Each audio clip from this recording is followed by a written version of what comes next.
اور سیدنا علی المرتضیٰ رضی اللہ تعالیٰ عنہ کا واقعی یہ جو حادثہ ہوا شہادت کا، واقعی ایک المناک حادثہ ہے، غمناک حادثہ ہے،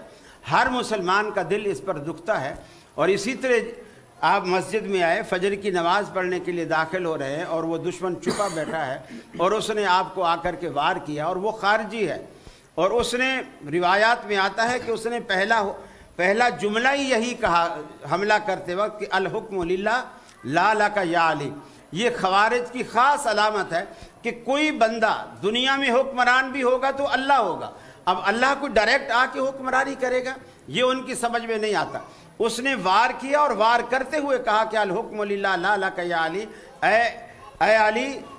رضی اللہ تعالیٰ عنہ، حکومت کرنے کا اختیار اللہ کو ہے، تجھے نہیں ہے۔ یہ جملہ کہا اور اس نے وار کیا، حالانکہ حضرت علی رضی اللہ تعالیٰ عنہ خلیفہ برحق تھے اور وہ جو خلافت کر رہے تھے مسلمانوں کی تائید اور مسلمانوں کی بیعت سے کر رہے تھے، ان کی خلافت برحق تھی۔ اس کا ایسا کہنا بالکل غلط تھا،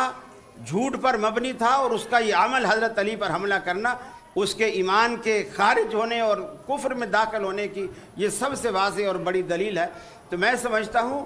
ہر بات کو اس طرح نہیں لینا چاہیے، اس حساس مسئلے کو، کہ جو بھی اگر اس طرح کی بات کرتا ہے تو اس پر پھر وہی فتوے لگنا شروع ہو جاتے ہیں، یہ بھی شاید انہی میں سے ہے یا یہ بھی خوارج میں سے، ایسی بات نہیں ہے۔ الحمدللہ جزاک اللہ ڈاکٹر صاحب، ہر اہل حدیث کے دل میں سیدنا علی المرتضیٰ رضی اللہ تعالیٰ عنہ کی محبت ہے، عثمان غنی کی محبت ہے، عمر فاروق کی محبت ہے، ابوبکر صدیق رضی اللہ تعالیٰ عنہ کی محبت ہے۔ ہم کسی سے کوئی بھی بغض اور عناد رکھنے کو ہم آج اس کا دن نہیں ہے نا، جب دن آئے گا تو پھر منائیں گے۔ نہیں ویسے تو ہے تو نہیں نا، میں یہی کہہ رہا ہوں، ویسے ہے تو نہیں کیا یزید کی محبت تو نہیں ہے اتنی کہ جتنی اللہ تبارک و تعالیٰ کے رسول اجازت دیتے ہیں اس سے زیادہ نہیں، اچھا محبت ہے صحیح، جتنی اللہ کے رسول اجازت دیتے ہیں اس سے زیادہ نہیں۔ نبی کریم صلی اللہ علیہ وسلم کا فرمان ہے، اب آپ نے بات چھیڑ، نہیں بھائی میں تو اپنی معلومات کے لیے تو پوچھتا ہوں، میں آپ کو بخاری شریف میں میں تو آپ کو جاننا چاہتا ہوں،